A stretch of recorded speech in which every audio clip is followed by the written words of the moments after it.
Party और उनके सहयोगी दल अब टूटकर बिखर गए हैं। इनको समेटने वाला कोई नहीं है। इतनी जतन, इतनी कोशिश करने के बावजूद हाथ कुछ भी नहीं लगा। दोस्तों, बिहार पॉलिटिक्स ने अच्छों की नींद उड़ाकर रखी हुई है। बिहार में जब से चुनाव का घोषणा हुआ है कि भैया अगले महीने चुनाव होने वाला है, तब से हर पार्टी अपने आप को मजबूत और स्टेबल करने में जुटी हुई है। आरजेडी अपनी चाल चल रही है, कांग्रेस अपना चाल चल रहा है, तो वहीं एनडीए जो इस वक्त बिहार में जिसकी सरकार है, उसमें ऐसा माथा पचौवल हो रहा है दोस्तों कि अब ये पार्टी टूट चुकी है। जितना बढ़िया दिखाने की कोशिश की जा रही थी, जो बड़े अच्छे हेडलाइंस दिखाई दे रहे थे कि देखिए एनडीए में बात बन गई, सहमति हो गया, सीट का बंटवारा हो गया, अब क्या चाहिए। सीट बंटवारा के बाद तो और तूफान आ गया दोस्तों, और इस तूफान को रोकने वाला कोई नहीं है। मोदी का तमाम ख्वाब अब चकनाचूर हो गया है। जो सपना सजोए हुए बिहार की राजनीति में एंट्री मारने की लगातार कई सालों से कोशिश की जा रही थी, और इस बार जो जद्दोजहद किया जा रहा था कि किसी तरीके से अपने आप को खुद बिहार में मजबूत बनाए, वो सपना भी अब खत्म हो गया है। ऐसा सिरपुटौल, ऐसे बुरे दिन मोदी जी ने पिछले 11 सालों में नहीं देखा होगा दोस्तों। पहले तो खबरें आती थी, लेकिन दबा दबा कर जनता के बीच सार्वजनिक रूप नहीं दिया जाता था, लेकिन अब सार्वजनिक रूप भी दिया जा रहा है। और पार्टी में जो बगावत है, जो तेवर है, और जिस तरीके से पार्टी का सिरपुटौल है, वो सब कुछ जनता भी देख रही है। और स्पेशली बिहार की जनता की नजरें तो पूरी तरीके से अपने पार्टी के नेताओं के ऊपर है कि भैया किस पार्टी को चुने, कौन सही कौन गलत। क्योंकि सही गलत के चक्कर में जनता बेचारी 5 साल के लिए पिस जाती है। उनको ख्वाब अच्छे दिखाए जाते हैं, सपने अच्छे दिखाए जाते हैं, लेकिन वो पूरा होता नहीं है। देखिए ना, 20 साल से कुर्सी पर बैठे हुए हैं, ख्वाब इतने अच्छे दिखाए गए एनडीए के साथ मिलकर कि आज भी कहा जाता है, डराया जाता है कि घुसपैठिया आ जाएंगे, सरकार आपकी, कुर्सी आपका, सब कुछ आपका, लेकिन डर जनता के बीच बराबर तरीके से ठेलने का काम किया जाता है कि घुसपैठिया आ जाएंगे, घुसपैठिया घुस जाएंगे। अरे भैया, आप 11 सालों से केंद्र में भी हैं, बिहार में भी मिलजुल कर अमूमन कभी गड़बड़ा जा रहा है, उससे मतलब नहीं है, लेकिन है तो साथ नीतीश कुमार के ही। फिर घुसपैठियों को कैसे आने दे रहे हैं आप? आपके रहते हुए घुसपैठिया कैसे आ जा रहे हैं? डर बनाने का पूरा कोशिश किया जा रहा है दोस्तों, लेकिन इन डर के बीच एनडीए में वो डर, वो खत्म, सब चीजें, जी हाँ, सब चीजें जो है खत्म हो चुकी है। अब कोई ना डर है, ना किसी चीज का खोने पाने की जो कोशिश होती है कि भैया हम खो लेंगे तो हमें झटका मिलेगा, पा लेंगे तो हम महान बन जाएंगे, अब वो चीज भी नहीं हुई। जी हाँ, वो चीज़ भी नहीं रही दोस्तों, क्योंकि टिकट बंटवारे के बाद पार्टी ऐसी बिखरी है कि अब भाजपा को अपने, जी हाँ, इस लड़ाई के बीच अपने 71 प्रत्याशियों को लिस्ट जारी करके नीतीश कुमार को झटका देने की कोशिश की है।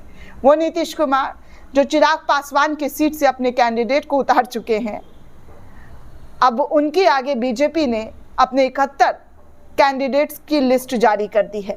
दरअसल दोस्तों, एक पेज से खबर साझा किया गया है बिहार पॉलिटिक्स को लेकर, और जानकारी देते हुए बताया गया है कि बिहार चुनाव में सियासत एक बार फिर से तेज हो चुकी है।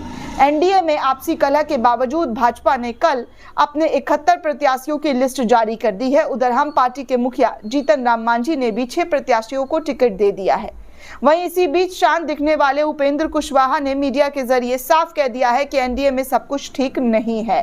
जी हाँ, आज मीडिया के आगे आकर उन्होंने साफ तौर पर ऐलान कर दिया है कि एनडीए में सब सही नहीं है। इसके बाद सियासत फिर से तेज हो गई है।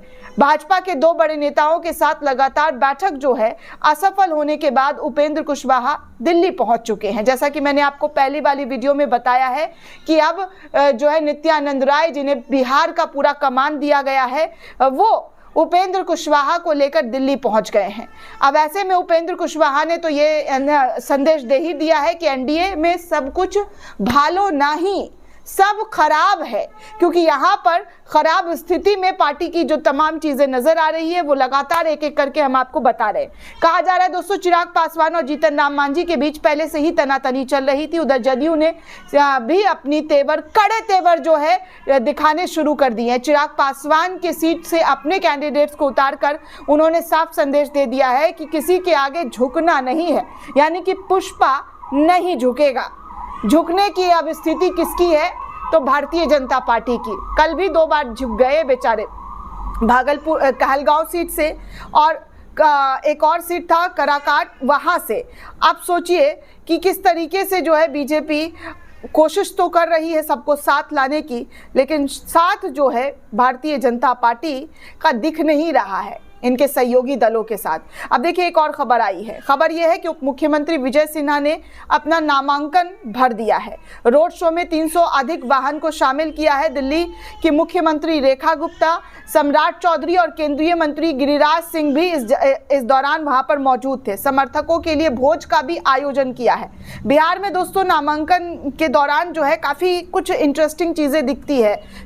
जो उत्साह जो होता है, एक तरीके से उत्साह के तौर पर अपने नामांकन को देखा जाता है। कल भी दोस्तों अनंत सिंह जब अपने नामांकन को भरने के लिए जा रहे थे तब भी उन्होंने भोज का आयोजन किया जदयू की टिकट से।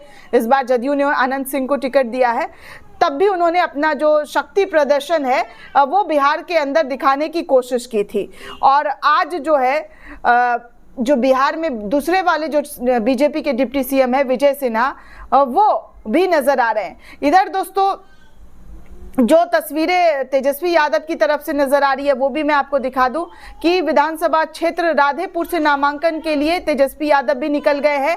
उनके समर्थकों ने भी काफी ज्यादा उत्साह दिखाया है और आप वीडियो में साफ तौर पर देख सकते हैं कि बड़ी भीड़ जो है नजर आ रही है। तो साफ तौर पर उनके नामांकन को लेकर भी, जी हाँ, उनके नामांकन को लेकर भी उत्साह चरम पर नजर आ रहा है। अब कौन जीतता है कौन हारता है ये तो वक्त बताएगा, चुनाव का जो रिजल्ट है वो बताएगा। लेकिन इस वक्त लालू यादव और नीतीश कुमार के साठगांठ की लगातार खबरें आ रही है। जैसा कि मैं आपको बार बार बता रही हूं कि बिहार में कुछ भी पॉसिबल है, कभी भी पलटी मारने की गुंजाइश जो है नीतीश चाचा के जरिए दिखाई जा सकती है, जो इस वक्त अनुमान लगाया जा रहा है। इधर तो नैया डूब ही रही है, इधर नैया को खिबाने के लिए कोशिश लगातार जारी है। आगे आगे होता क्या है दोस्तों, आपको पूरी जानकारी, पूरी रिपोर्ट देते रहेंगे। जुड़े रहे चैनल के साथ। शुक्रिया दोस्तों।